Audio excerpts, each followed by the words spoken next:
life's shame. You gotta be working to get the woman and the wine. Keep the beat and get your hands in the air. Shuffle your feet cause it's an African affair. To Buffalo Park and our home at St. George's. We're bringing the silverware back on the forges. That's the way of the warrior. That's the way of the warrior. That's the way of the warrior. That's the everyday warrior.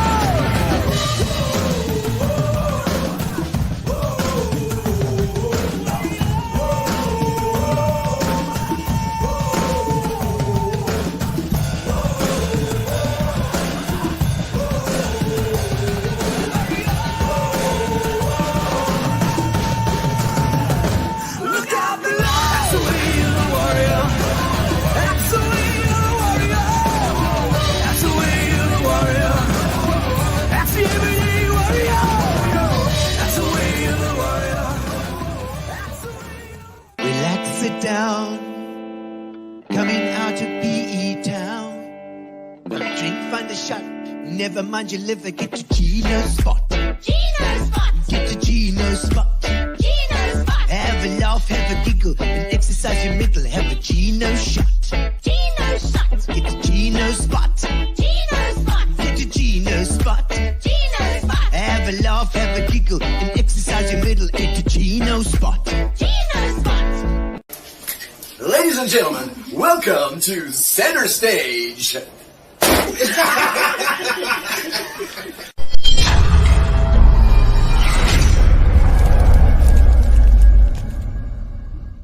And welcome, ladies and gentlemen, to Gino's Spot, Tuesday night, every single Tuesday night at 6:30. And don't miss out. Don't make sure you never miss out on Gino's Spot at 6:30 on Tuesdays.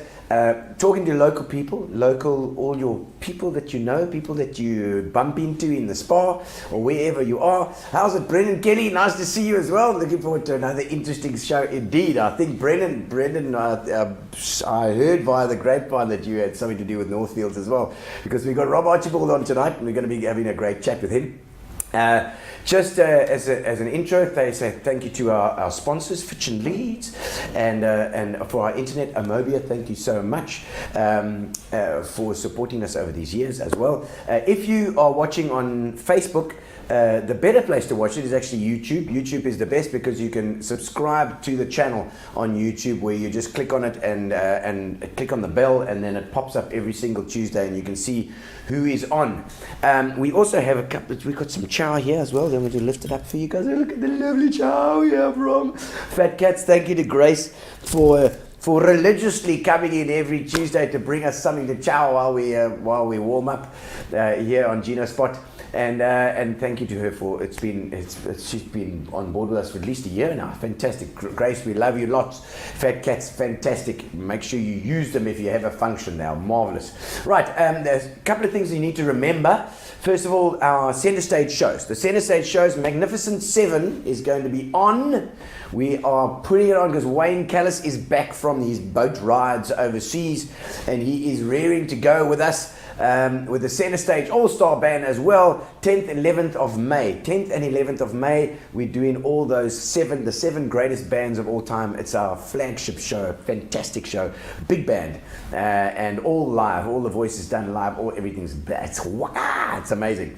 So, and then also on the 4th of May, now this is coming up soon, my show, the Artificial Unintelligence, and I think we've got Willie for a drum to just do a bit of an explanation for you. Let's have Ladies and gentlemen, my name is Wilfred Rump, and I am starring in Artificial Unintelligence. We've been honoured to have the show here on the 4th of May at Remo's.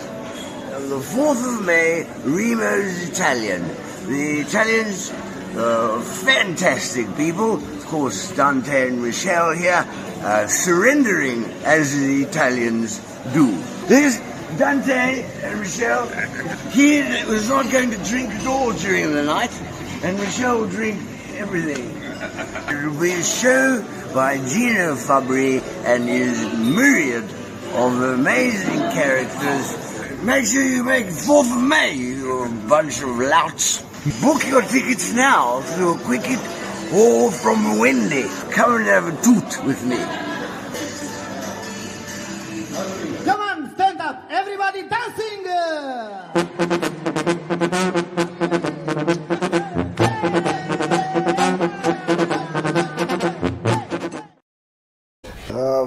good. Okay, so that is on the 4th of May. Don't miss out. Remo's, fantastic restaurant, brilliant food. Michelle is absolutely makes an incredible meal, and Dante, of course, always hanging around too. We are going to be also doing. Barry Hilton is also coming down. We had news from Barry, and he is going to be doing a show on the 31st of May. 31st of May at the new venue that we've discovered in the St. George's Park. In St. George's Park is the St. George's Park Bowls Club, which is a perfect venue.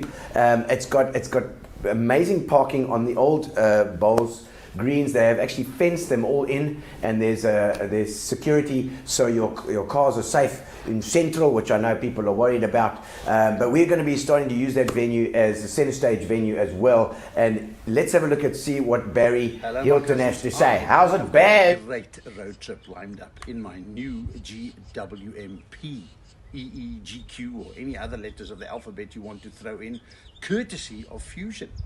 I'm stoked that my new vehicle arrived in time for my road trip to PE for my show at the Bowling Club on Friday the 31st of May. I'm staying in a wee P, but I'll be slaying in a PE. Tickets at Quicket, or call the world famous Wendy from Centre Stage. Pull in, don't forget the 31st of May, PE Bowling Club. Oh, there's plenty parking and it's all safe. My cousins. My cousins. Barry Hilton going to be here 31st of May, and tickets for all our shows you can either get from Wendy Thompson, who's normally online and watching at the moment, so you can put it in the comments if you need, and also you can get it on Quicket as well for any of the shows if you want to see them. 4th of May, my show. 31st of May, Barry Hilton show, and then 10th and 11th of May is going to be Magnificent 7 at the Hellenic Hall. All right, so I think that's all the advertising out of the way now. Hemmings, I think that's everything, unless you can remind me. But I'm going to do a song for you guys. Tell me where you're watching from. What are you doing? Where are you? This is live. It's live, babies. So you do let me know, and you can ask any questions for Rob. We've got Rob Archibald on. You can ask any questions about anything. Any topic you like, if it's wife problems, sexual problem, whatever, doesn't matter. Just ask. tell me where you're watching from, what you're drinking, and I'll sing a song for you. Let me sing your comments. Give me some comments to sing along to, and I'll do it right now for you. Let's do this. Let's get a nice song and give it a bit of a vibe going. Oh, there we go. That's nice. I like that. Whoa, breathing a cola, I just can't handle it. Listen, a cola, Camilla Ellis, you look like a magician. That's right, I'm a musician.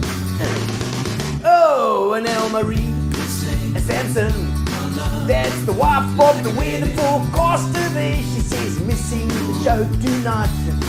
I don't know if you're really missing it, 'cause you're talking. We're all in Darling tonight. Oh, say hello. Say hello to Peter Dirk Ace. That's right. Wendy Thompson's here. She's the one that sells the tickets. She says hello, and you can book the tickets with her. Oh, I like that. And it's Sandy and Yates Spooner, that you need pink tonic. I'm so glad I've also got a bit of gin, a little bit of Panthers with this in. I gotta like it. A crazy little pink cola. I got this little, what's a rock shandy that's nice, cool, lekker. It's non-alcoholic, but I put some alcohol in it. And Brian Sarah, that's right, the soccer guys are here. Oh yeah, Mr. You gotta be cool, relaxed. And Ian with it from Nanaha says Springmount Farm. I'm glad you're watching. Will Leslie Turner Jacob. Hello my cousin. It's that. I go the way, I go low. And I'll be a founder, Mavericks here in Chief. He is in Cape Town. clay brick, I remember that. That's right. I was gonna turn now. It's too far away, yeah.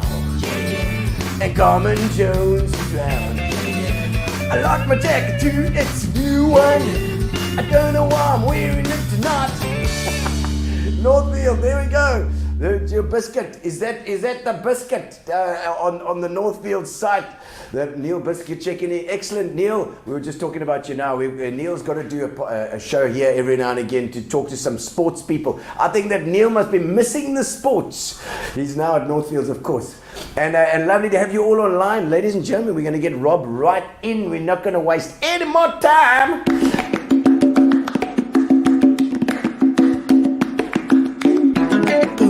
Welcome to the show. Now is your time to shine. We're gonna have a lekker chat tonight. Another good time. Drinks here, we've got drink spot here, we've got chow, we've got everything. Go, Rob. Fantastic to have you on. My neighbour from just up the road.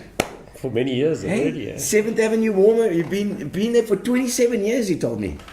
Hey, that's Part of the furniture. I know, it's a long time. It just goes like this. Huh? Yeah, I know, flat out. Jeez, like, have you always been a Warmer boykie? PE born and bred. PE born and bred, hey? Is it? Okay, and so born here, Sanford probably? No. Not. Oh, not. Sunridge Park originally. Sunridge Park? So, Okay. Not at Provincial Hospital, you can pop out there. No, definitely. Yeah. Oh, yeah, no, you would have. one of No, those that's like that, Sanford. so- Yeah, that's Sanford. Is it Sanford? I think it's Sanford. But yeah, and so Sunridge Park. Was that your growing up haunt? To start with, yeah. Okay. Junior school there as well. So, Oh, like a Sunridge too. Okay. Proper.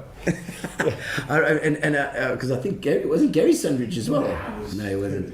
I was at Herbert Hurd. He was at Herbert Hurd. Oh no, I was at Clarendon Park. I think we used to play some games. So have you been here your whole life then? My wife has been here in the valley all her life. I was up in Villiers Road, Warmer, up at the top there near Johnny Vieira's place. So that was my stomping ground. So who let you down here? I came down to the posh part of Warmer when I met Philippa. Definitely. The better part of you. Yeah, and it was always, because I always say, a Warmer's like it. Just say it's the wrong. I come from the wrong side of Main Road. That's what they said. And I don't know about Sunridge, because that's just I don't. It's a lovely area. It was probably bush when you were there. The whole of Circular Drive, and that was all bush. I think we moved from Sunridge Park to Circular Drive, and we were probably about the 15th house in Circular Drive. Really? In that So yard. Lorraine wasn't even around. Back part of Lorraine was there. But Yeah. Spent growing up in the Barkins Valley, and that brilliant. Hey, isn't it great, eh? Yeah. We're sitting here right on the edge of the valley. We can run in here, we can walk in here, we can. It's the most beautiful place, and I do walk out my gate here, and the fact that everybody in PE can use the space, it's like a public open space. And it's safe. I mean, from I don't know about down towards Settlers Park side, but certainly up from our place here, from 7th Avenue up, it's been great. No, we're very gifted here. From Torrid Cliff up to William Moffat. It's really brilliant, cool. So, Because I think all the cycling guys do it. You cycle a bit, huh? I don't know. Is it? Can't claim anything. You can probably run faster than I can cycle. Oh no, I don't know about that. Okay, so Sunridge Park, then high school. Westring initially for 2 years, and then off to Grahamstown for boarding school. To Graham College or Kingswood? Kingswood, yeah. Kingswood. Were you there when it burned down?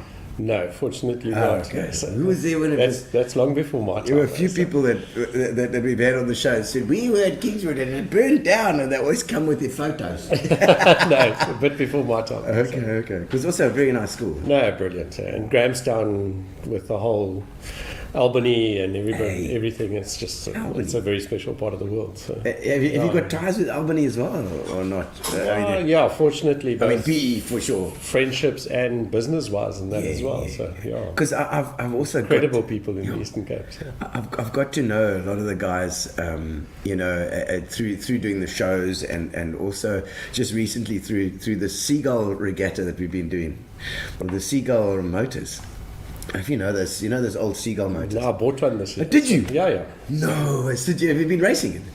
with all the smell and the smoke Yes. and everything. And the petrol. And, Yeah, no, it's a nightmare, but it's such a special day. It's like it's crazy. amazing. So, It is amazing. I've absolutely loved it. My grandfather had one, and he handed it down, you know. And so we've got this little, what do they call it, a 102? Is it I think it's the 102. 102, 103, something Yeah, like that. something like that. Yeah, it's a 5 horse or 4 horse or somewhere around there. But crazy, what did the initiative raise this year? 1.3 million. Yeah, So, incredible. And the Kenton one, Yeah. was that one. There's one in St. Francis as well, and they're raising a lot of money. Dale Cunningham and the guys are doing an no, amazing flat job. out, and all of it for the community. Unbelievably good. So. But like you said, all those Albany guys, you know, or Dave Gardner, who was on the show as well. He was also Yeah, there. none of them are scared of a beer. No, they like it. And I think there were about 2,000 people there this year. 100, I think it was 200 boats. 168 official entrants or something. Yeah. like that. No, crazy good. It's So, incredible. And so we got to know these Albany guys, and that's is that where the Northfield started? Was that with the farmers or? No, originally my grandfather came out to South Africa and in 1948 Archibald, is it where's it from? Scottish. Yeah. Scottish. Is it Scottish? So- It's Scottish blood. Because I know I'm thinking of Steve Archibald, but he played for Spurs, I think. Do you remember him? I do. Yeah. But can't claim any He family. was a striker. So, But it was always slapgat. That was the best part about him. Was his socks down and shirt hanging out. yeah. Don't want to remember that part. All right. No, so Grandpa Archibald came out. Yeah, he was actually a grandpa at Titterington and that. And then the Archibald came into the family when my dad married my mom. And yeah. So, I see. Okay. and grown from strength to strength. But Dad definitely grew the agricultural side with the dairy farmers as the dairy farming started becoming more and more serious, just from milking cows by hand to milking by machine. And Was it literally? Did he start because somebody needed help with milking cows, or? definitely the farmers started getting more and more cows that they wanted to milk, and we managed to secure an agency for milking equipment, and Dad grew it from there. So yeah. Wow, because it's 75 years this year. It's Northfield. Eh?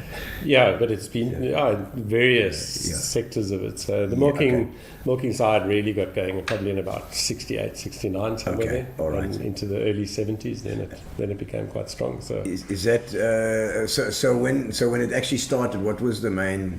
What was the focus when the spark that got it going? So at the end of the Second World War, a lot of the road working machines and that needed the blades to go on the graders and on the end of the front end loaders. Yes. And my grandfather started importing that from England, so very, very far away from where we are now. But How did effectively a trading company. So, Are those things cast, or are they hammered out, or cast and then hardened and that. So hardened steel. Do you still make that stuff? No, we're close to it now. So, miles away from it now. Too much mission, and I suppose there's just too many other people doing it and that. So specialised now in terms of your Caterpillars and all the rest. So I mean, they make the whole vehicle and they carry on. I suppose it's like like when you buy a coffee machine and you have to buy the coffee from whoever you got the coffee machine from.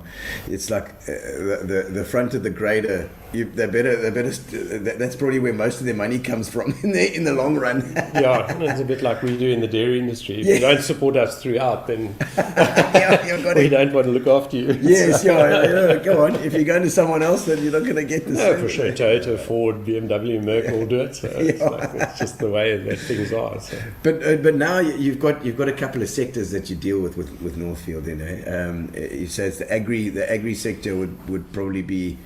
Is that including cows, or is that different? We only really focus on cows. Dairy. Flat out. And it's quite funny, and I'll probably make a chirp here now that might offend some folk in that, but fortunate enough to have gone to Kingswood, and a lot of the Kingswood folk have gone on to be very successful dairy farmers. Okay, nice. Okay, so that helped. No, definitely. And it's relationships that have been forged over generations. And I'm fortunate to have done business with the second generation, and even these third generations moving through, that every time the businesses seem to get better and stronger and that. Yeah. But unfortunately for the Andrians in Grahamstown, they generally turn out to be the farm managers, not the farm owners. The St. Andrians. So we had to have a dig at them. A bit of a chip there for the St. Andrews chaps. There's always the school. To all my Kingswood supporters out there, thank you. Hey, yo. Oh, my word. I don't know if there's any comments coming through there. Let me quick squiz of some of the comments. Go Northfield, Carmen Jones. Do you know Carmen? I don't know. Well, Carmen, so we were lucky enough, I was very fortunate enough to join a group of farmers headed up by a gent by the name of Jeff Every in 1998. Okay. And got taken across to Australia and met another amazing man called Kevin Surrigan. And he had developed a rotary platform, which is basically a merry-go-round for cows. Okay. And forged a relationship with him and brought the concept back to South Africa, and then had the buy-in from a whole lot of the South African farmers, and that. It was good.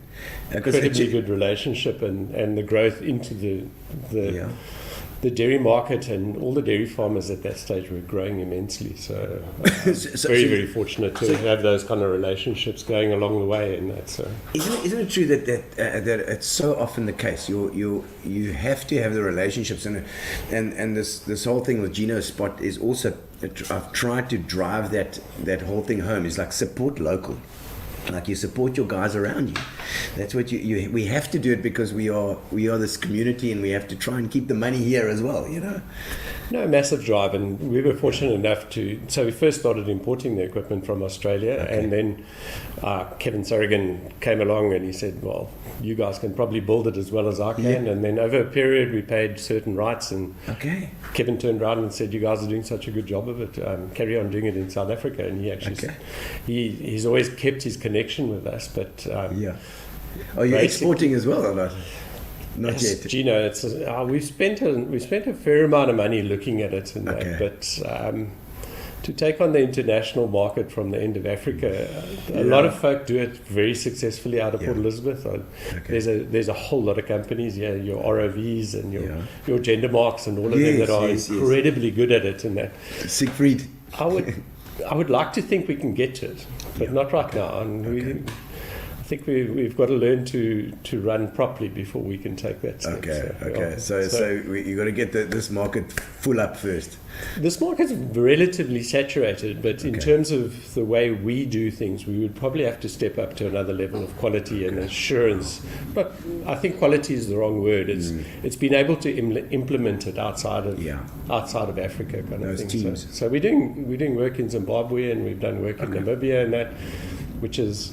It's third world, so it's challenging. But it's not like trying to deal with something in Denmark or in Russia or somewhere. I think also like the that. expectations over there are so much higher. You know, when you're dealing with some Zim, it's like, hey, can you get this stuff here? Well, we're gonna try. Whereas in Denmark, it's on a different level. No, it's on a completely different level, and you're competing against 4 or 5 other the big players in the world. So I think we have an advantage. I know we have an advantage in terms of pricing and things like that. Of course. But to take it on and actually pull it through in terms of the final product and getting 4 or 5 properly signed off projects, and that it's going to take a bit of take a balls and a bit of and some capital as well. That's always the thing. The spare cash, where is it going to go? For sure. But I mean, to go to also send people over for training and stuff over there, I suppose would be the answer. But or to do some sort of partnership. It's ensuring that you can deliver the service that we deliver here. We must deliver there, and that's the challenge. And I think I'd leave that challenge to the younger guys in the company. Guys are going like, I don't care, let's go, yeah. No, we've got a couple of them. Cowboys. No cowboys, but Yeah, very yeah. fortunate to have some young energy in that. Yeah. But still, local market's still been good to us in that. Yeah. And okay, I so always say a home game's 10 times easier than any other game. yes, it's a home game, and you've also got your guys here. So you provide the equipment, and because I know Jeff, you're talking about Jeff. He's got Pinion, and they also do they do more the system side, isn't it? They do a lot of the. So in terms of that, they do a lot of the advice and knowledge. Yeah. Okay. In particular about milking cows. Yes. Once a cow arrives at the dairy, we will take over, and we have an exceptional knowledge on design and implementation on what happens to your cow. And most of South Africa has entrusted us with that, which is very fortunate. So. Absolutely, and these guys take care of their cows. I know old Bissica, Neil's got the one cow that was at the milk fest. What was its name again? I can't remember. He keeps on bringing it up. I'm sure Carol Ann must be getting jealous of this bloody cow. What was the name of the cow, Bissy? I can't remember her name now. It was Delilah or something. I don't know, Delilah maybe sounds like like there's something going on as well. No, we'll have to lean on Neil for that one. Yeah, I don't know. Okay, so and then other than you do these tanks. I always see tanks. Whenever I think of Northfield, I think of tanks. What is to hold the milk? Do you do it for the trucks? Do you do it for the? So we only do it on farm to cool the milk that comes out the cow. So. But probably our most legendary tank is the one that lands up at the golf days and yes, at the school days and all that that's kind of thing. I've seen that tank. So that's a mini one of the big ones that land up on the farm, and it's normally either filled with milk and chocolates and things like that. Or there we go. Gary's got a picture. Or a very perfect vodka and orange mix. Perfect. Excellent. It keeps it so nice that's and the cold. combination. It's either milk and chocolate for the kids, or vodka and orange for the adults. Now that is a nice little thing to have to have lying around. No, it's very popular. It travels from KZN to the Western Cape. It's a real McCoy, that thing, eh? It's a proper. That's a genuine. It's got keeps cool and everything. Genuine article of the big one. So the biggest one, that's about 930 liters. Okay. The biggest one we sell is 31,000 liters. So they get huge. That's a. But I mean, you guys have also done a whole bunch of projects, and the one that I spotted was the dam story. Was it pumping water out the dam when it was low or something? Yeah. So P's got an interesting challenge in terms of the intake tower being about 4.5 kilometers from the wall at Mpofu. Okay. So at about 16%, you can't extract water out through the intake tower anymore. Okay. So then you start pumping it into the tower, and right towards the end of Port Elizabeth's drought and challenge with water, and that the guys opted to start moving the pumping station down towards the wall. Okay. And we built 6 kilometers of 800 mil HDPE pipeline on the dam. What's HDPE pipe? You got to tell us these things. Plastic pipe, that big black plastic pipe. 800 mils, about that size. Oh, okay, it's like nearly a meter. Yeah, built 6 kilos of it and then put the pump at the end. Yeah. And fortunately for Port Elizabeth, it rained. So, thank goodness. We didn't get to use it. What kind of power pump do you need to pull that? On there it's 250 kilowatts. So it's not your average household. The average car is 80 kilowatts or something. Something like that. Yeah, I think it's so you got GTR is about 200. So 200 kilos. So it's a GTI and a bit. Yeah. Good Lord. But it's quite interesting that most people don't recognize it, but that was the municipality's commitment as well to try and ensure that there was water still coming to Port Elizabeth. At least we had that. I mean, but that's scary to think that we were that close, that we had to get an hour right against the damn wall. No, it was very close in that. Yeah. And the interesting part about it is, and PE needs to pay attention to this, is that you'll go back there very quickly again. Because you've got an expanding population with a failing infrastructure, so everybody just take cognizance of the fact to use water sparingly.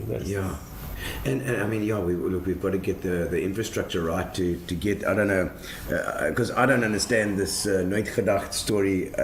Some people, I've heard that it's on and it's off, and then maybe it's getting some water but not other water, and we can't get some water this side and to that side.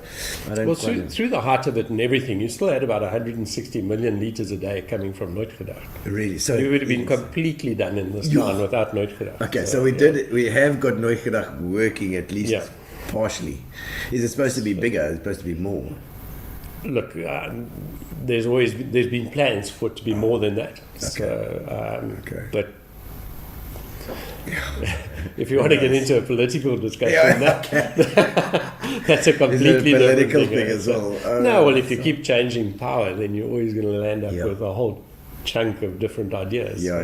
You can't- So there's no continuity. So Yeah. the focuses move a lot in terms of political will, and that's challenging. So you deal with municipality a bit as well? No, we do. We do a chunk of business with the municipality. Most of Port Elizabeth's sewage is pumped by us, believe it or not. So, Really? Yeah. The sewage? Yeah. Oh, well, then Delightful. we can find you about the pump station up here. Do you do that stuff as well? We do, yes. So we know who to phone now. We're going to phone Rob and say, "Where's this been a terrible leak in the river?" There's so many interesting systems in place in terms of procurement and appointment of contractors and that kind of thing. And right, okay. So that's why you land up with service delivery problems. It's a political game. No, not necessarily. I think that so much of the rules are made to combat corruption. Yeah.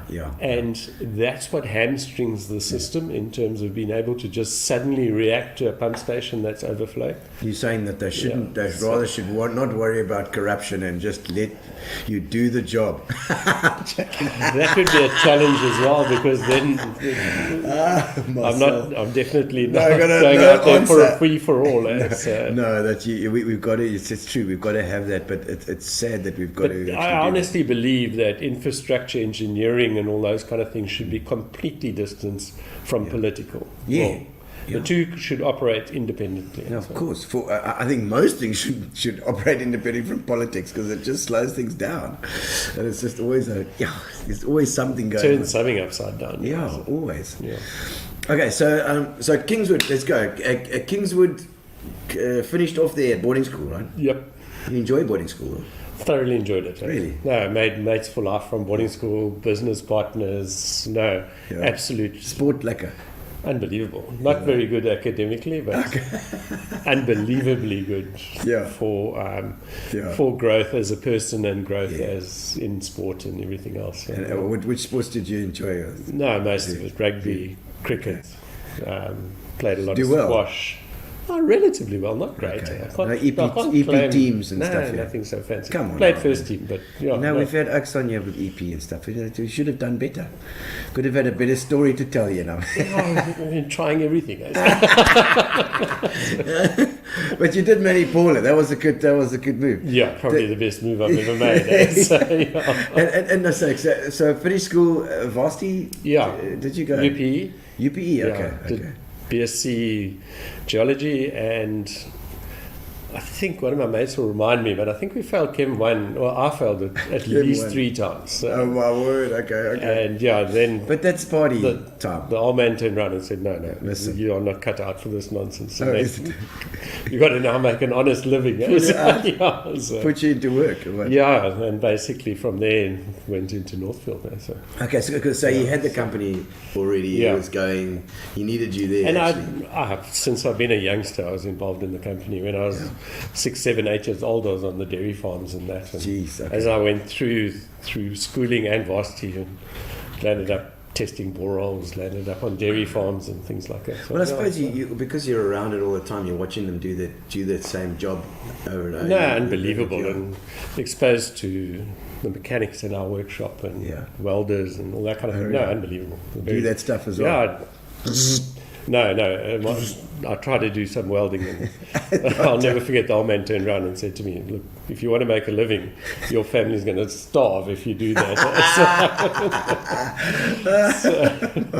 No, definitely not a welder, but So not to, could take something apart and put it back together again. Okay, But for the rest, no, not great. And so, school wise and academics wise, what do you quite focused, or you bit ADD, or you?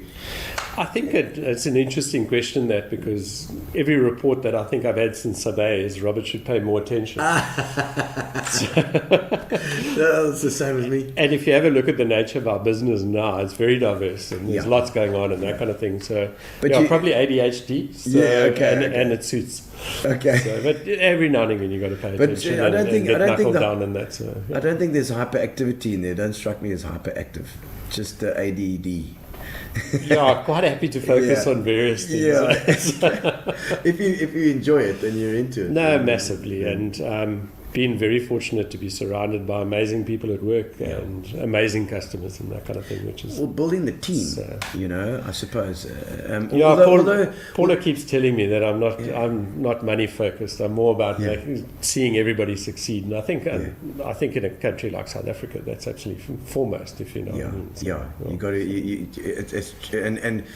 It's almost, it's not about the money. It's about, are people happy, and is your business going forward, and are they enjoying what they're doing?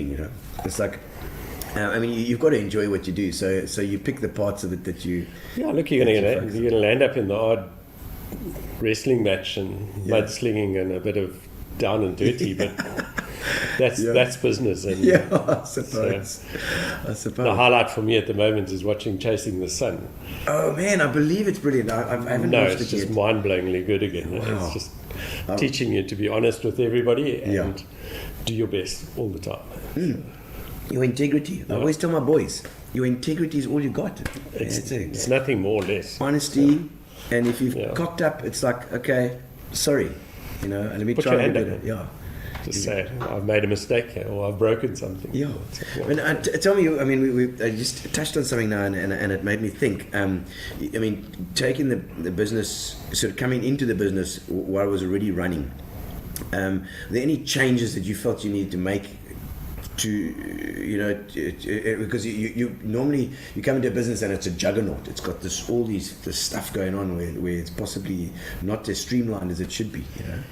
So it was quite interesting when I joined the business, because I wanted nothing to do with the agri side of the business, and that there were other people involved in it, and so I wanted to distance myself completely from the agri side of the business, and so had a look, and there had been a long time friend of the family that was very strong in industry, and particularly in food and beverage.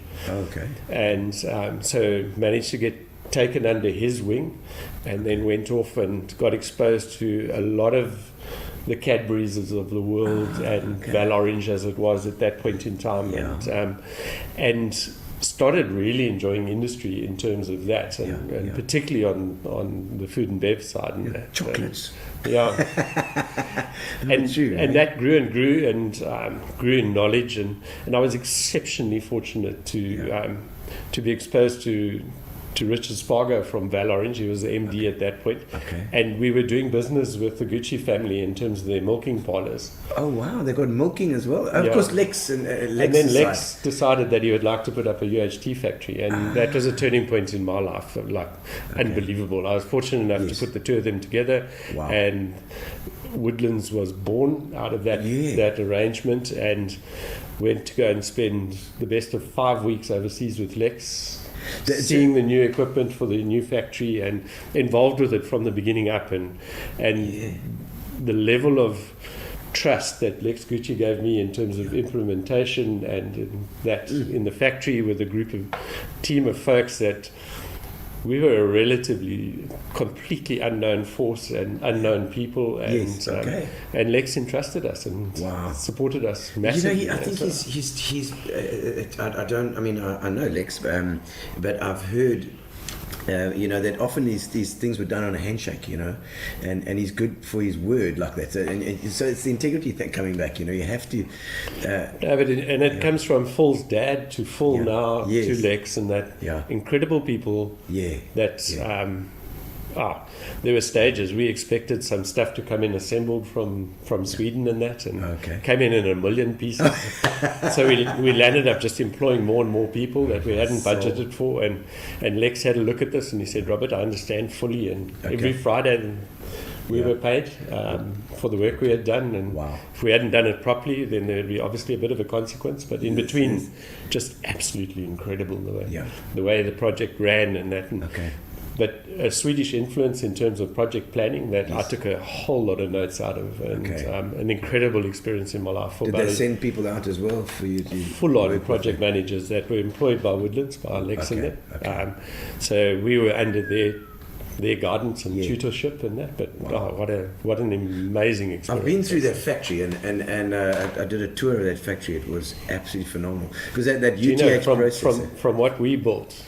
To what stands there today, and what Woodland stands for in terms of, if you have a look at it, the involvement in the community and commitment to the environment and that. First choice, amazing product and local product. So it's mind-blowingly good. Apart from the fact that Lex is also a drummer, which I really enjoy. He's got the biggest drum kit I've ever seen my whole life. You know that he used to play the bagpipes at St Andrews? Oh, did he? Yes. Oh, right. Relax. I didn't know that. Oh, my soul, can you believe it? I know Janice I see online every now and again, and they've also been very good to me over the years. We've done a lot of gigs with them, and I did his 60th, and what a joy and what a lovely family they got there, you know. And so they've got that process where the UTH process, you'll know more than me, but UHT, UHT, yes, sorry, UHT. I don't know what it stands for, but it's they heat it up and then they cool it down immediately or something, isn't it? Yeah, and then it goes into a special package and you can leave it on the shelf for 2 years. Yeah. Incredible. But even the fresh milk, seems to last longer. They put that through. So it's a bit like there are certain processes in that, but if you have a look across the board now these days, the total focus is on producing good milk from the cow. Okay. So if you get good milk from the cow, keep it cool and make sure that the quality of milk coming off the farm is good, then you'll end up with a quality package and you'll. Okay, so it's mostly like literally from the cow. It gets it from cool it immediately. The focus is right from the beginning through to the end. So. Wow. Okay. And that's interesting. I never really thought about it like that because I thought you get the milk there. The farmer comes with these buckets, you know. No, and the most incredible part about it, and you would have seen a bit of it the other day at the Pinion thing, is somebody has to get the cow pregnant, and the cow has to have a calf. Yes. You have to raise a calf for 2 years. Yeah. Then she'll have her first calf. Yes. Then she starts producing milk. And through this whole process, you've got to keep 2 and a bit animals alive and then make sure that they're healthy and they produce good milk for you. And then it's got to get off the farm and get onto your table. It's an incredible process. And, I mean, like Neil was saying, I don't know if Neil's actually given us the name of that cow. I need to find the name of the cow because that was out at Crossways, I think. I can't remember the name of that bloody cow. And they are beautiful. Those cows are like, I mean, I can see some Wagyu, you know, but they're dairy cows, so obviously they're the best moms in the world. They're absolutely incredible. So unbelievable cows. Year in and year out, they keep producing calves. They look so neat and tidy, beautiful. Let's have a look at some of the comments quickly. Let's see what's going on. Brian Serra, I must admit, the people in Albion District are salt of the earth people. You're right, Brian. They're good oaks. It's always put this and swore that. There we go. Brendan Kenny, glad that Rob finally decided to race a boat with an engine on. Do you do a bit of boat racing? No, it's sailing. It's just sailing. Yeah. Oh, you mean? No, that's why Brendan's pulling my tail. He's saying sailing. So you like sailing? Yeah. No, lots. Where do you sail? At sea? So after leaving school and that, I'd never sailed in that, and then came along. Dad and I had a look at a Hobie Cat and eventually landed up buying a Hobie Cat. So sailing off the beach here is where we started. Yeah, most definitely. Yeah. Really, yeah? No, but I don't own it anymore. It's now Paula's. So I got a bit distracted along the way and Paula turned around and said, that's it, the boat's mine. She taking it? Yeah. So. Do you still go off Hobie Beach? Yeah, we managed to go and... Oh, look at that. So first started sailing with Paula, then sailing with my daughter Alex. Oh, wow, that's Now amazing. Alex has been fired, and I've been told we are sailing with the owner of the boat again. Okay, Paula's there again. Yeah, and 18 months ago we did Hobie Nationals in Langebaan. So they're still going with the Hobies? Because Yeah, I yeah. always, I miss seeing like all those Hobies on the beach. No, What happened? unfortunately in PE it's dropped off a lot, but it's still relatively strong around the country. And Hobie 16 class is the strongest single class in the world. Still.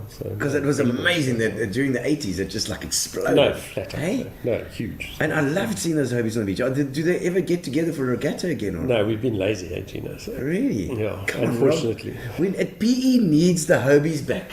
Okay, They we'll we'll go on a mission for this. Come one. on. We need the help. I'll do something. I don't know. I heard a rumor the other day that we might have to host the nationals again. Yeah, wouldn't that be amazing to see? Because I mean, it's Hobie Beach for God's sakes. God, surely, we need to get it Shock back. Rock Pier, please get it politically correct. Hobie Beach, that's the one. and I mean, it just used to look beautiful with all those Hobies on the beach. No, it still is. It's so unbelievably good. I'm going to have to start training you in the motor specs and maintenance. Greg, that's my uncle Greg, who it's a 1956 102 bow tie. Yes, because that's the bow tie is the prop. Yeah. The prop. 4 horsepower, there we go. That's the one. We love your arch. What is that? Sandy Bernard says we love you arch. Oh, love you. Oh. You. Oh, so you just. I was just saying, what arch are you talking about? Archibald. It's got to do with the Archibald. Yes.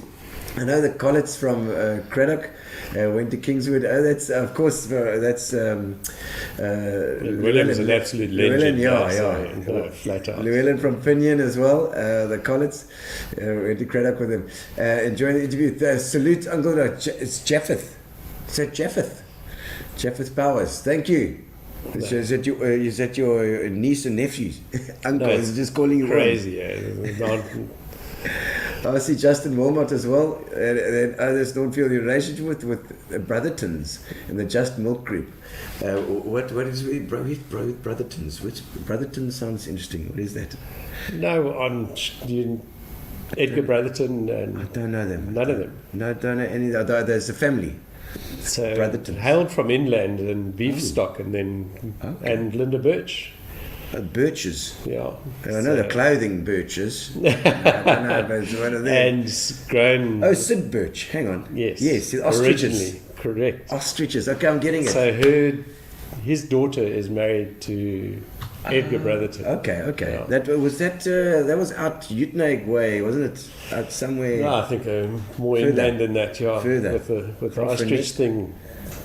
Ostriches. Cookhouse. That Cookhouse. side Cookhouse. as well. Yeah. So. Kookhuis was lekker. And then grown on to become incredibly successful. We've done 16 projects with them to milk cows. Wow. Okay, so they're also in dairy then as well. No, big time. Okay. So, and probably milking in the best part of 25,000 cows now. Jeez, 25,000 cows. I've just been listening to these history podcasts and they're talking about 1,000 cows, 2,000 cows, 19,000 was what they owned. Yeah. All the guys with the sand and the Khoisan and the Dutch that were here at the time, there was about 20,000 cows in this area. Now he's saying 20. Just Milk and them took over the old cheese factory in Cookhouse. And Kookhuis as well.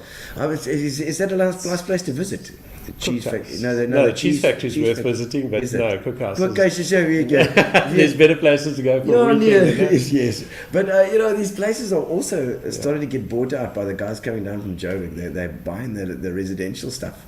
You look at Bedford and how brilliant that is. Yeah, So man, the it's flowers proper. and everything, hey. I mean, we just went through Uniondale and Berrydale and those places. Crawford Head. Oudtshoorn is looking fantastic. Justin Wilmot, how's it, Justin? Greetings from the barefoot capital, Kenton on Sea, Kenton Hotel, mate.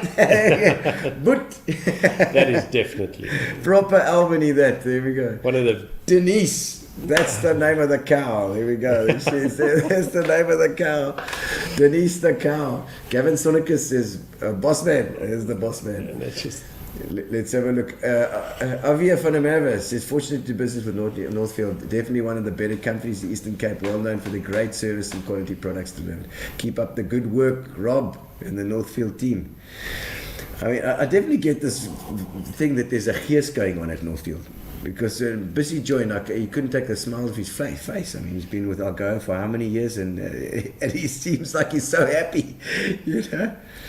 Look, I think that if you're not enjoying what you're doing, then you shouldn't be there. That's the bottom line with it. And I'm fortunate to be surrounded by amazing people all the time. Yeah. So we have our ups and downs in that, Yes. but it's always good. Well, it's a business, like, I suppose. So you're going to have difficulties, but it does appear like there's a nice vibe, and with all the stuff that you do, you know, if you're doing golf day, or you're doing the milk feast, or you're kind of visible in those places as well, which is quite. Yeah, I think quite some nice. of it's that. I think in terms of business in South Africa, it's challenging at the moment in terms of what comes next, and keeping that positive attitude about where we're going and why we're doing things and that. But massively privileged to be surrounded by folks from every colour and creed in our team at the moment, and especially the younger guys and that just never seem to not stop amazing in the way they keep stepping up in that. So. Keep sort of, and also the consistency's got to be there. You know, if especially working with the dairy guys as well, it's every single day. Basically, you've got to be on top of everything. No, it's 365. So I take my hat off to them. They really have it hard, and even on the receiving side, if I have a look at the guys at Woodlands and Lactalis and Clover and everywhere else, that milk's coming at them. So I think Woodlands' biggest intake's about 1.7 million litres a day. Jeez. Those trucks that you see on the road, those big. Do you make those tanks as well? No, those are big buggers. Yeah. Jeez, like with the trucks. And but you imagine if, and through load shedding and when there was water shedding in PE, the factories were taking huge strain in that. So, So doing business in South Africa is absolutely tough. Challenging. And, always. And the way the dairy farmers and everybody, you take your dairy factories, the way that they've embraced reusing their waste waters and things like that, and getting it back in the system to get their water. So their filtering water usage. and stuff. Yeah, do you do that filtration stuff as well? So we will do the pumps and that kind of thing, but there's a lot cleverer people that will actually do the design of that. We'll do the implementation, but they do the design. So the core business. I mean, you said you got the three sections. What's the industrial? You said for Mondelays and those kind of places. Are you still doing stuff for factories like that as well? No, very fortunate, very well supported in that. Okay. From the Aspens to the SABs as well, to everybody. Aspen is putting in that huge warehouse there, Kempston Road. Yeah, where they've basically taken over the old Firestone site. Wow. It's massive. And once again, I think that a lot of South Africans have to take note of it, that companies like that are still investing in South Africa. Yeah. And as I said to you earlier, when I stopped outside, I believe VW is committed to a 4 billion rand investment. 4 billion rand VW, fantastic, don't you think? In the Kariga plant and that. So, isn't that amazing? No, it is. So that's the Hague. You're safe for another good solid while now. It's such good news to hear that Volkswagen 4 billion rand. That's because I mean I know that this what's it, GW Great Wall Motors or whatever it is here is it Bike BAIC, BAIC. They're also now starting to go there and do their stuff too. And have you seen something being made there yet? Not yet. Okay, no. Just checking. Maybe you knew something I didn't. No, but I saw in the news the other day that they were like, it's going to be, it's nearly. It's nearly so. I mean, it would have to be, and I think they have committed, so it's got to happen, you know. And so, if these things can happen, and the money can come in, can they give the 4 billion like in one lump sum? Do you think that'll be right? Well, they're obviously investing in plant and that, but you come back to those silly numbers and that again. What was the number that was sent back to Treasury the other day because the Metro couldn't spend it? I know, it's like 180 million or something. Yeah. Oh no, it's just like crap. So the elections are coming. We're gonna have to vote the right way and get the place sorted. I was down in the Western Cape, and I've got to tell you, the Western Cape is working as far as infrastructure goes, man. Gino, going back to what I said earlier, you're going to be mayor of Warmer, and you're going to start the old Warmer municipality. Yeah, no, start again. No, and we'll sort out everywhere from the sea to Cape Road. I'll rehire old Keith Coleman and the traffic cops. No, we get service delivery sorted out. And the bigger picture is just too big. We'll take this one take stage one at a section, time. one bit at a time. From the river to the sea. Yes, from the river to the sea, going south. Yeah, yes, south. We'll sort everything out. Sort it out. So let me just have a look here and see Greg's sailing. More about those weekends. Tell more about those weekends. Is any sailing stories to share? Probably the highlight was going to Rio in '93. Whoa! Yeah. So is that the Cape to Rio story? Yeah. Whoa! That's a big story. That it was very, very fortunate to have done it, and not on Warrior, not on. No, the funny part about that was as well that we took a boat from Knysna across. It was 63 foot, 10 of us on the boat, and 63 foot. Paula which became my wife later on. Oh, right. It was an interesting journey there. And her brother, and then a couple of other guys, and then some passengers that came along as well. A chunkerphone on the way to Rio, and then had a bit of a squabble on that side, and separated from the boat, and the boat carried on to the Caribbean, and then we had to make some plans. You and Paula? Home. Yeah, Paula and I got off, and I'll never forget coming back to the Gucci family again. Yes. So we're standing in a queue on a Sunday, and I was trying to phone home, and Phil Gucci standing behind me, and we're talking nonsense to each other. And Phil had sold the boat that he had previous to Warrior, Witch Doctor. Okay. And he turned around and said to me, "Robert, what are you doing here?" He says, "Go and take your business seriously, and then you can sail all over the world later on in your life." So maybe it was some good advice or not. But then we jumped on a little boat, Martinique, which was originally part of Marina Martinique. And Jeffrey's Bay. with some folks from PE that had bought the boat, and 35 days on the ocean, some massive storms. And you survived 350 litres of water for the whole trip. You're catching rainwater. And my soul. So there's no self-steering, 4 hours on, 4 hours off. Jeez. You learn yourself. How many crew? 4 of us. Just four. An older couple. Yeah, Paula and myself and an older couple. Okay. You learn yourself, you learn your partner, and you learn the people around you. Yes. And effectively, it's a caravan. Bobbing around the ocean. I know, you can't get off. You can't get off. It's not like you can stop at a petrol station. No, an absolute life experience, and would never do it again, but have no regrets that we did it. So. But now tell me the real story about getting off the other boat. Were you mooring each other on the boat or what? No, so we had a couple of incidents in Cape Town where we were at disagreement with the owner and the owner's representative, and that escalated as we went to Rio. Just got to the other side. A toxic relationship with the owner. You can find your own way back. No, exactly, and it was a bit disappointing because we had put about a year and a half of our life into the project, and had a chunk of fun preparing the boat, and things like that. So it was a race as well, wasn't it? I mean, it was a race, but we were what is termed the cruising class. But you're racing all the time. But sometimes, so just a nice way of saying you came last. No, we were fortunate to come about 13th or 14th, if I remember, in the class. But outside of that, the trip home was just a mind-blowingly good but bad experience. Trip home. Yeah, I've never seen wind that on the strong. Is that on the Mont? It was Martinique. So you took that back. We brought her back from Rio. Okay. Wow. We managed to spend 3 months in South America and experiencing South America, which was unbelievable. But the trip home was hard. We were later on in over Easter and things like that, so the storms were starting to come through and incredibly cold. But what an education. I'm sure. As I said, never do it again.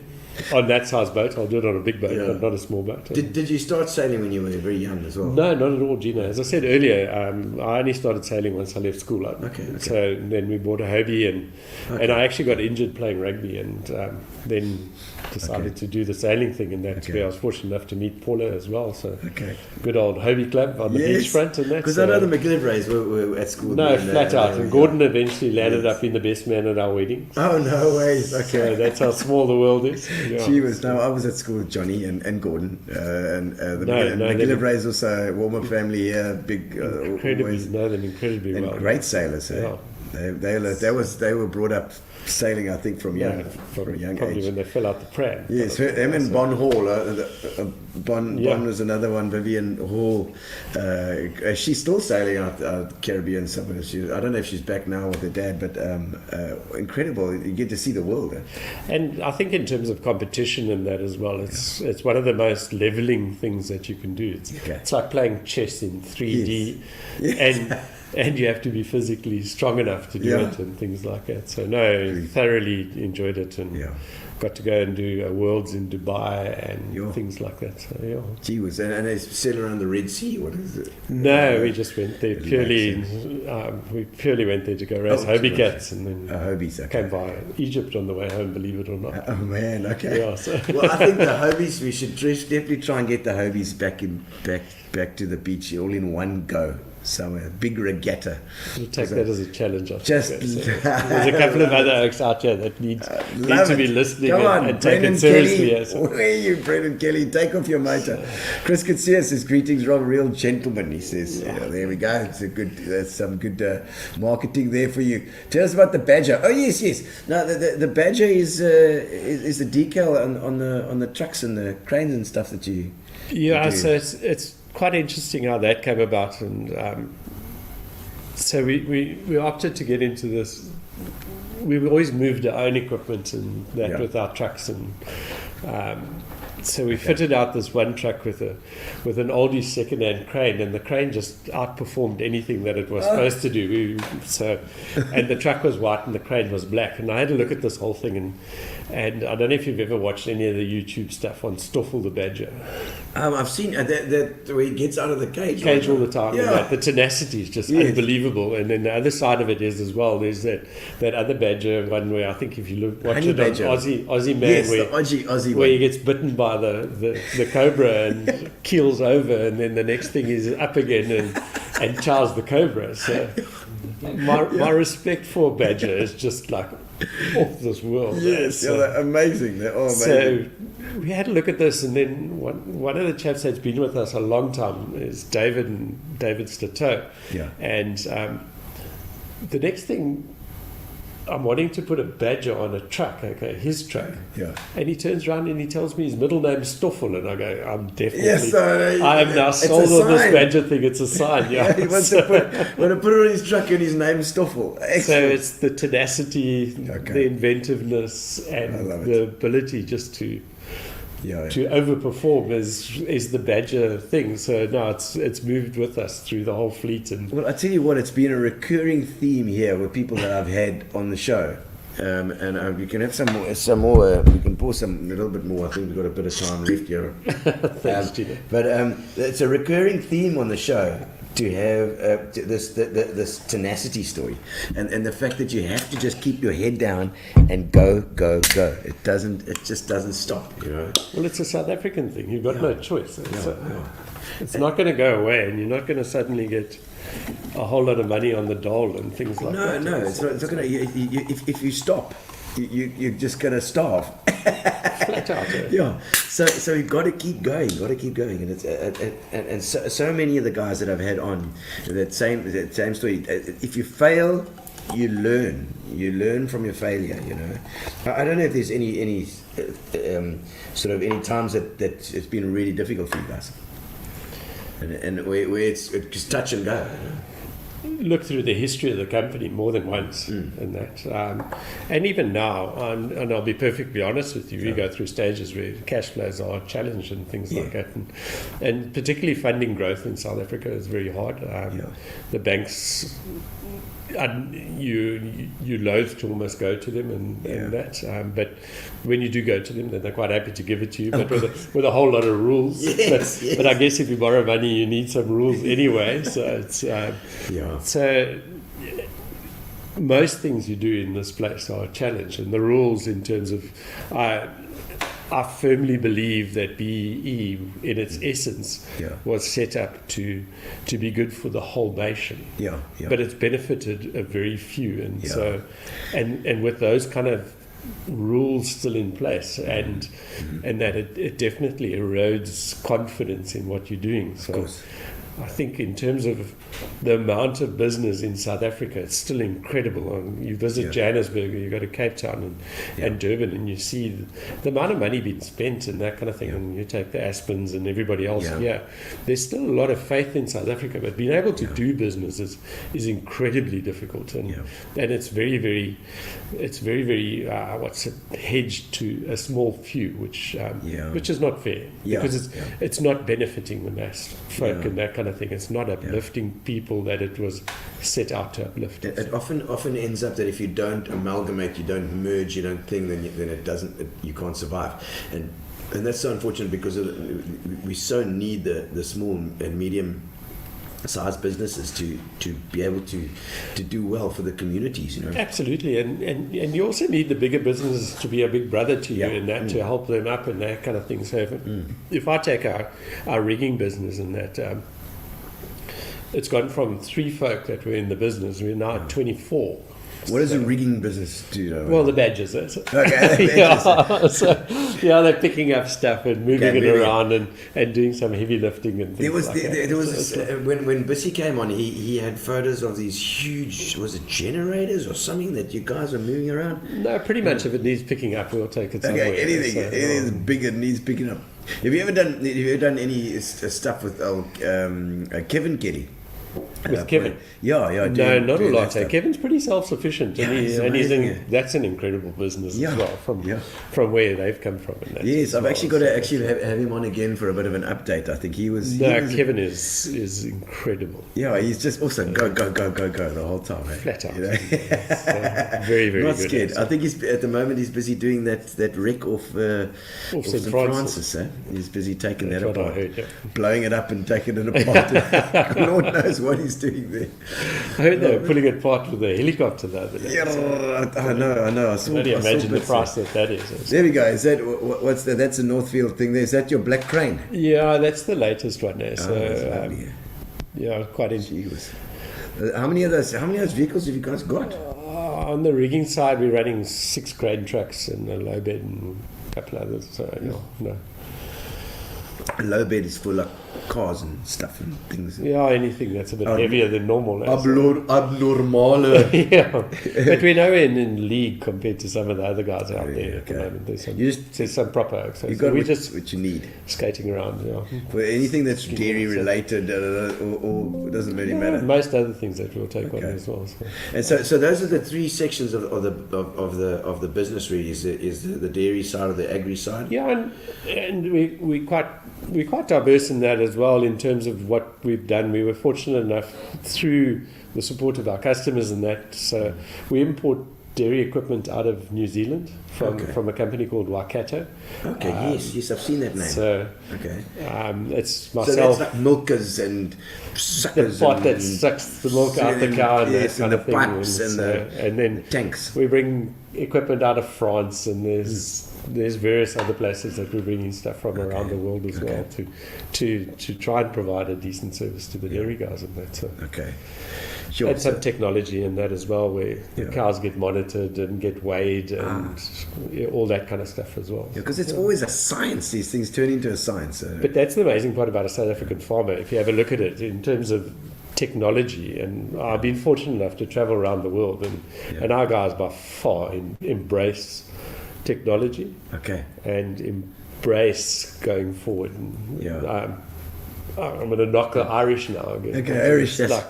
They got all I've the been money. there. I've been there many a time. And if I have a look at our dairy farm in South Africa, has been forced to grow over a period because of no subsidies and things like that. Compare it to an Irish farm, and accelerated away from them. Really? So, And so would if do they this- think they're going to beat us at a World Cup, they've got no chance. No chance for that. I mean, the Irish is I think, per capita, probably the richest country in the world at the moment. And you'd think that, Right you'd up think there, that they would have the money to do whatever they need to do. Are they incredibly, what's the right word, backward, because they're still doing it the way their grandfather Well, did it's a it. No, glass I and must, a I half. must stop now. Yes. Because somebody's going to throw a bottle A at me. glass and a half of milk in the No, but chocolate. there is a lot of them that are progressive. But Yeah, I'm sure there must be. But maybe they don't need to. Maybe they've got some other business, sort of crypto business on the side that they're actually making the money out of. the sad part about places like South Africa, when I joined the company in what was that, 1991, and I think we have about 8,500 dairy farmers now, and I think we're down to about 800 Whoa. now. Wow. So, Okay, so they've got bigger. they've got massive. Whoa. And a lot of them are multiple farm owners, and Yeah. so milking more cows, milking them much better than we used to. And that. Yes. Whereas the Irish scenario is keep the farmer on the farm. Okay. So Yeah, they're yeah. still 25,000 farmers milking Milking cows. 80 cows kind of thing. So, She was, yeah. so that's the difference. And What was that? There was a picture that came up there now. Gary put it up. What is that? Is that? It looks it's just a Container. new piece of kit that we've got for picking up stuff. So that rig there can pick up 800 tons. We were just doing an Yeah, so- advert for picking up a container. So. Oh, I see. So I mean, you can put stuff into that container. No, well, it's basically mostly orientated around the automotive business and that, where there's these massive presses in the automotive factories that need Tool taking makers. apart or put together, and that's why we bought it. Big heavy presses for the Yeah. body, for the body work and stuff. for the body works and that. Automotive. That's so you're getting into a little bit of that as well. Is that like a feeler out there? So we haven't delved that deeply into Okay, automotive up until now. Yeah. But you got the capability. So if anybody's out there, you know, Schaefer or the guys from Isuzu or we do get a bit of BARC. support from them, but we're growing our support to that industry. So, Okay, yeah. good. All right, I think we're getting towards. I'm just going to see if you have a quick look at my. Yes, okay. Some comments. Gary says there are some comments coming in. Alan Bosch. Alan Bosch says, well done. Thanks, Alan. Nice to have you online. Mary and I printed for them many years ago. Thank you. Davina Coombs. Marnie Puri. Well done. Robert and Northfield team. Amazing business. Oh, that's fantastic. But Ingrid. How's it, Ingrid? Yes, it's amazing. I agree. You've got this wealth of knowledge that just sort of spurts out here. Leland Saunders says, the one and only. Who's Leland? One of the gents that works for us. Oh, it sounds like Leland. Sounds like an Irish name. I think you might be in a bit of crap with him. Best trip ever when we did Cape Town to Longmont. What is that? Tell us. No. Oh, there must be some nice tours and things that you guys have got. Have you been doing some travelling as well? How's it, Japheth? What's it? The welder. What's it from Northfield? Welder on Berry's team at Asford. Oh, so he's a welder there as well. Excellent. Carmen Jones, amazing company, lovely Carmen, thank you, man. And Alan Bosch says the Cape Town trip was the best. Swimming in Cape Town or harbour? Did you swim in the harbour? No, we went down there to do a sailing regatta and that. Yeah, it was quite entertaining. Alan got particularly drunk on the one evening. Then decided to... Oh, Alan got very drunk. Of course, you were fine, Rob. And then Alan decided that he needed to have a swim to sober up a bit in Table Bay. And with no clothes, and obviously. we told him it was quite warm, but we saw the temperature was about 11 degrees. And he dived in and it was very funny. Oh, my word. And then we motored away from him a bit so that he could spend some time sobering up. So, no, he was much better when he got back on the boat. Yeah, almost. Do you have any clothes on, Alan? I doubt it. Jana Radomir, Lekker Road, one of my favourite humans, Northfield, best team ever. There we go. Greg says we're going to the Breda. Oh, that's for the Seagull Regatta. Absolutely. You're going to go? I don't know. I'm a several. Breda's quite far. I rode over that river. It didn't seem it was very big. Yeah. The Breda. Yeah, it's big. It's a big river. Oh, Have you been that's there? a bit, so. Is it? Yeah. I was up on the R63. So when it trickled past me, I thought, no, it's not. I think it's the longest navigable river in South Africa. Isn't Really? It? Yeah, so. I must have been far up in I the think it's mountains. great whites at the mouth. You better be careful. Oh my soul! You know, we can't do that because we nearly sank the last time we went. Bull sharks. or Bull something sharks. else. Yes, or it's Zambesis. Normally Zambesis that go in that thing. But we nearly drowned. We nearly flip and sank the last time we had waves coming over the bow because our motor was a bit low. But we've learned. So we're going to be. So in you've got there. a new chariot now. Yeah, we our one ours a different one every time. We're speaking to Kritz Marino, can't remember his name, not Rory. He's at Kritz Marino. He's going to give us It's a super fast scoot. you've got to get something fast. Well, have you got a longer boat? Have you got a? No, Or you put it in I a must laser? admit, with this whole thing, the experience of buying my seagulls. So Yeah. I'm the second owner of my seagull. Okay. And we went all the way to Kai Bridge to collect it, and that was an absolute experience of note. One time Transkai, owner. up there. Yeah. Okay. So now we have a seagull, but we don't have a boat yet. Oh, not yet. Okay. Yeah, no, I'm very much. Justin Wilmot helped me out with Justin, the boat. you see, you're helping Justin. Thanks, helping them. But what about us? We could. Because I'm battling with this idea of buying a boat for one regatta. I know. That does seem a bit silly. But there again, we own a hobby cat and we probably sail it once a year as well. So And where do you store the thing, for those 8 months of the year that you don't use it? So now we need to put 2 motors and share a boat. Hey, that can we do. We'll do a dual motor one. I think it's in the rules. It says you're not allowed to. Though. So Dale and them have written it into the small print. Oh, is it? They've done it. I see Sean Willard there as well. Let's have a look. Saw Robin Nursery School, Sean Willard. When both of us said, hey, it must have been something in the water in Sundridge Park. No, that's a special man as well. Hey, he's a good chap. And I was at school with his wife, so I knew his wife. But they were going out when she was in standard 6 or something, was it? Yeah, Sean, you were a cradle snatcher, man. Michelle was I think it was probably like 85 or 86 or something. Crazy stuff. And of course he's doing the barley milk now or something. He might need some tanks. I don't know. Can help him out with that. Yeah, I think he's all over the country. It's called moi. Or something. Moi sounds like a cow, but it's like a kiss. And apparently it's this barley milk thing. So it comes from a barley cow. No, there's only one. It's the milk guys. There's no coconut cow. Sure There's nothing else. How they squeeze out, how they milk that barley, but maybe you've got machines for it.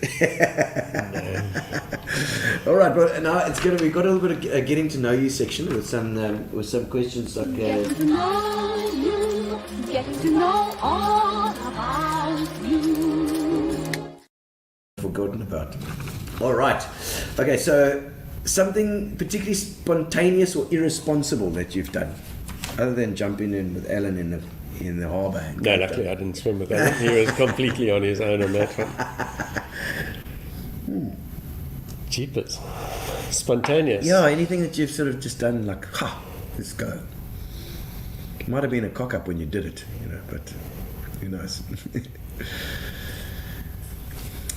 Certainly. Probably jumping off the end of the truck. Oh, have you done naked, that? yeah. And naked as well. Okay, no, that's fair. That's quite many years ago. It couldn't be that long ago because it was still shot from here. Before it was there, it was nothing. So that's up there. I think that's what Mr. Van Staden was alluding to. Yeah, So, Greg. Yeah. With the McGillivrays and the whole lot. Right. Okay, because Alan and Gordon, yes, they would have done that. They would have done that. So it was like you were just dead. Excellent. No, I like that. That's probably in our top 20 of spontaneous winning, at least top 20, probably top 10 of spontaneous good things to do. The biggest risk you've ever taken?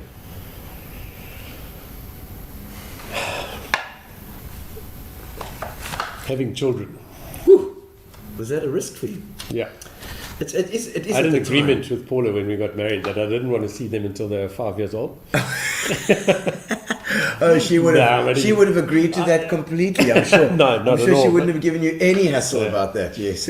But I think it's the biggest risk that we all take. Eh? It is. Eh? Between choosing our partners and Yeah. And breeding, of Well, course. you knew what your partners are because you spent that time with Yeah, with yeah, Rio. that's I mean, right. that's gonna get you. So you guys clicked there already. Did you just hang on to we each were other? Back fortunate then? that so need to get these figures right. Paula will correct me, but I think Yeah. we went out for 9 years and we are at 28 years Oh, married. 28. So, yeah. Okay, well, So, that's but pretty- yeah, kids for me in my life have always been probably not the biggest risk, but probably the biggest. Yeah. If you're putting it take out a chance, there, because it's that one time when you take a chance. But didn't you find that it completely took your life and turned it upside down, like in a good way? No, absolutely. Yeah. So Yeah. no, not about you. mind-blowingly different. So. It's just not about you anymore. Yeah. Nothing that you thought was important is important So- anymore. It's just like, okay, it's now about the You can kids. you can manage risk and you can manage You all the can't rest. manage that. Yeah. Ask Gary. He's had a fun time of it as well. Okay, No, we all do. You So know? am I off on this one or am I Yeah, no, close that's good. on that No, that's one? good. So No, that's very good. Very You're good. challenging me. That's okay. Have you got one? Oh, there we go. You've taken on the black belt karate in Central, Rob. Oh, what was that? Is it a story for us then? A black No, belt? that was just stupid though. So it's, Oh, right. A Is good it- mate of ours, Louis Michaelides. Yes. Oh, okay. Yeah. And so he was. Doctor, isn't it? Was he? No, he was hitting on my niece from Scotland, and he's about 5 times bigger than I am. And I told him to just back off. Did he murder you? Clever. No, he said to me, "You've got to be joking." So it's a different story completely. All right. So that sounds like a good story, though. That does, Alan. Thank you for those.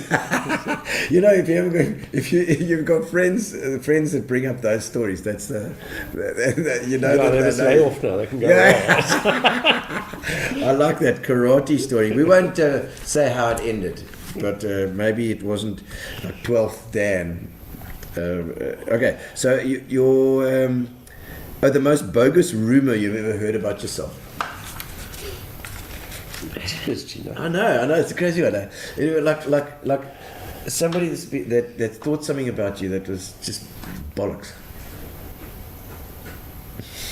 No, I'm battling with this one. To be Okay, now you honest can with say you. pass. You can pass them if you need to. They just delve into a bit of, personality stuff. Yeah. Probably haven't paid enough attention to them. Eh? So Yeah. Well, I tell you what, a better one to put to you is probably something that people wouldn't know about you, that they'd be surprised to hear. About Put that. myself myself out there enough and being honest enough. So I'm not quite sure. Yeah, no, but something that people wouldn't know about you. You know, Paula can tell us as well. Paula's out there. She can tell us what something that maybe your close friends might know, but other people, normal people that you work with might not know. Snoopy, what's Snoopy? I know. You gotta love those, man. Okay, we won't go into that one. No, it's probably my more embarrassing moment. So when you've had far too much to drink and you decide to give somebody a Snoopy, you give them a good lick up the side of the face. And if you do it to somebody's girlfriend, they generally get very offended. Yes. So, yeah, No, they would. I could have told you that. I could have warned you. Paula kept on telling me, and it took me some time to learn what it was all about. I landed up with a black eye one night as well, and after that I thought, no, leave this alone. You've got to grow up somewhere along the line. It sounds like you've been murdered a couple of times, Rob. Only twice. Okay. Michaelides and No, Michaelides didn't hit me. Oh, he didn't? So, Oh, no, okay. but that one night I did get slapped, and then I've been beaten up by a girl once before, so, which is another you story can't fight completely. And so no, after that I decided there's no fight left in this club. No more fighting. No way. None in this. Leave it alone. Oh, that's very funny. Okay, all right. Let's So see. that's the most bogus thing. Yes, Like, yeah. No fighting. No fighting for you. And your worst travel experience. You've travelled quite a lot as well. So this is quite a classic story because everybody keeps bringing it up. So Yeah. we were fortunate we were sailing in Croatia, and when we started the sail, Paula asked me where my passport was. And I said, no, I've got it. I'm going to put it away over here. She said, you don't want to put it with mine. And I said, no, I got this. So 7 days later, we finished sailing, and that. And I now start looking for my wallet. But we had a massive night out the night before, last night of the sail, and all that kind of thing. And I can't find a wallet. I mean, my passport anywhere. And we're in Croatia. You get that anxiety that you know you're in deep trouble. So Paula still pulls my tail that when I'm looking under the inner soles in my shoes for my passport, it's definitely not there. So at that stage, you've got a hangover and you feel like you want to vomit because I've now spoken to the travel agent in South Africa, and they say there's nothing we can do for you on the weekend. My soul. You are going to have to end up going to Germany to sort this problem out, but you can do that only on Monday when we get your temporary stuff in place. So, so that's definitely the worst 4 hours that was ever in my life. Stressful. And That is the then worst. some good mates of ours. We had a hire car in the week previous, and what happened was that we landed up my whole travel pack had slid out my backpack and landed up in the hire car. Oh my soul! Did they find it in the hire? They found it in the hire car. So our mates, Jonathan Bishop, and then landed up going to the airport and went across to the car rental agency, and the guy said, "Here it is." Oh my God! Worse than that is that they'd been phoning the company for the whole week. And shit! Nobody got hold of you. Nobody got hold of me because they kept on telling everybody that I was on holiday. Yes, he's on holiday. No, you don't have to worry. Don't worry about him. No, definitely the worst stress I've ever had. Well, I remember a similar situation when we were touring with the band in Holland, and Darren, our guitar player, he crunched up a whole lot of papers, and he just threw it in the bin, and he threw his passport, his ticket, everything with in the bin, and he eventually found it in the bin. He actually had to go and scrounge through the bin, and he found it. Oh, my soul. Okay, but you're traveling though. You've been to a lot of places. I mean, what's your favorite? Incredibly fortunate to go to a lot of places in that. So. What's your best? What's your favorite? So probably two options: skiing in Austria, unbelievable, and Okavango Delta. Okavango, yeah, so close. Seychelles up there as well. So very fortunate to have travelled a lot. So I say Okavango. I mean, did you stay in a lodge or? We have an incredibly good friend that runs river safaris. So they take folks up into the delta and they set up tents on the various islands, and you get to. So you got a cheapy holiday. Your mode of transport's a boat and. Just stay in some amazing places. Wow, that'll be amazing. No, mind blowing. And that's that for me. That's like that's possible. That's possible to go there because it's not like overseas. No, it's not at all. You go to Botsu, you go to Maun or something from there. You head out of Maun. You go to Maun and then you head out of there. And there's a lady from PE that's in Maun, and that's Kathy Conradi and Jacques. That's who we go with. Oh, no way! She was at Clarendon with me. I know. Kathy and Jacques, I'll see you inviting Rob. We've known them for...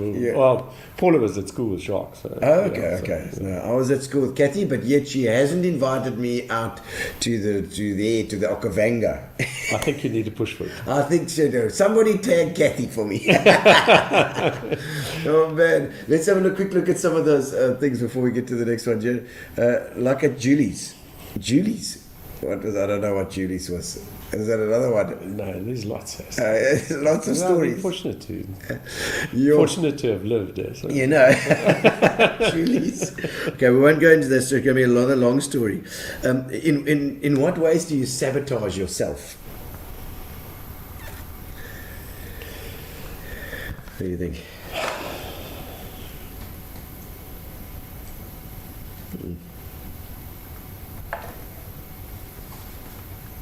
Probably talking out too much. Big mouth. I've always been told it's a Sagittarius thing that you just take one foot out and put the other one in. But it's also honesty as well. And it's I'd like to think it like it, but people understand. If you're honest all the time, people understand. Sometimes brutally honest is not that acceptable. Yeah. Sometimes.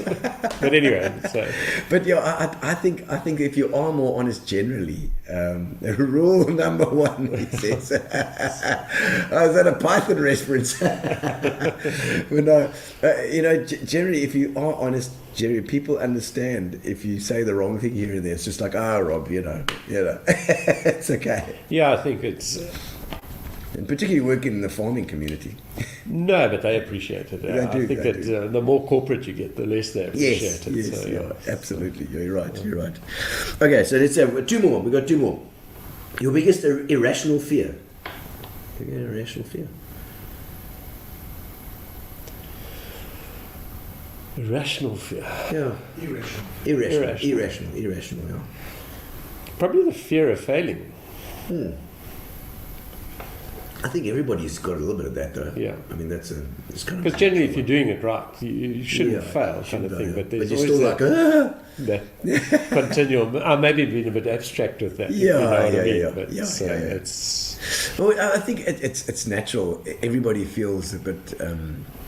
you often feel like you even when you know what you're doing, you feel like you're still maybe out of your depth. Yeah. No, you're not. And until you look around you and see what else is out there, then it becomes a bit irrational. Yeah. So, and you see the irrationality. Yeah. No, we're never scared of heights. Got scared of heights as we got along, but that's also. Okay. So, but that's. Well, you jumped off the Shark Rock Pier, but then you had the little helicopter to help you on the way down. Windmill. Okay, let's see. Have you ever laughed so much that's left a memory? So I was fortunate enough 2 Saturdays ago to go riding motorbikes with mates at Rover. And that's it. Okay, so you ride a bit of bikes. Try to. So, okay, yeah. And what happened is we left Rover and the club was closed and we stopped at Glendore Arms. Okay. And that started with beer and then it turned to brandy and then to vodka and orange. Yes. And it's a group of folks that I've ridden with once before in my past and that, but haven't seen them forever. Yeah. And I had to stand up because I had a massive cramp in my abs.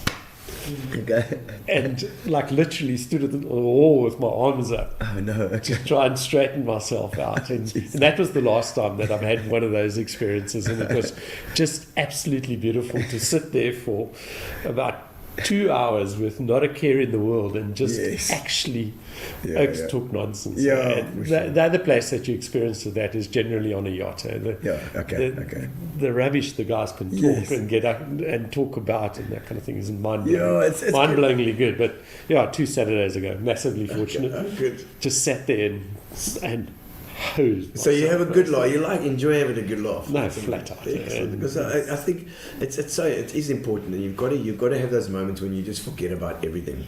Like you forget about work, you forget about anything. And it's so nice to have outside input. Like I haven't been exposed to those lads for a long time. And yes. Just straight out brilliant. It's like wow. No, we often. Where do these guys come with this nonsense? No, and I was just talking to Philippa about the fact that you need to also have those, because relationships, no matter what relationships, are so important in your life. It's the only thing that really matters. Your relationship with your family, relationships with your friends, and you need to build more as well to make your life more interesting. And like we ride every Tuesday and Thursday with a riding bunch, and we have a whiskey club every now and again. Every quarter with a different bunch of guys, and it's true. You just have a good laugh and a good. No, because South Africa is very serious. If you know what I mean. We get exposed to all this nonsense all the time, and that. And totally. Particularly, I know this is media, but the media feeds you a load of Yeah, they do. It does. You get into Sometimes these and death but- spirals of Yeah, scrolling. flat out and that. And then you just get to sit with a group of mates and with males, females, the whole lot. And it's just such a relief. It's beautiful. It's just a bit of cup right. It's nothing wrong with it. No, nothing wrong with that. Gary's asking what your biggest adrenaline rush is. Jumping out on a heavy 16 trapeze and going as fast as you can. So, Really? yeah. A trapeze. Yeah. You mean up? Yeah, you hook onto a wire and hanging out off the side of the boat and going as fast as you can. Oh, no way. Yeah, no, it's flat out beautiful.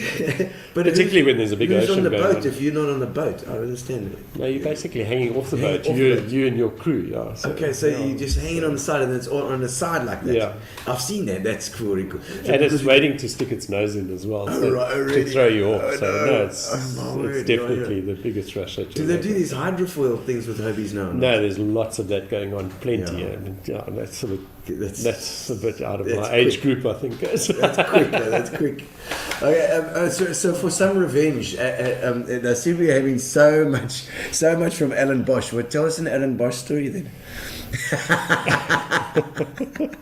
Chili, we could cut out names and family members to protect the innocent. The night before he jumped in the ocean Yeah. was probably the funniest of all. Right. Yeah, because he landed up drinking tequila in Cape Town in one of the pubs with a whole lot of worms in it to impress the auntie next to him.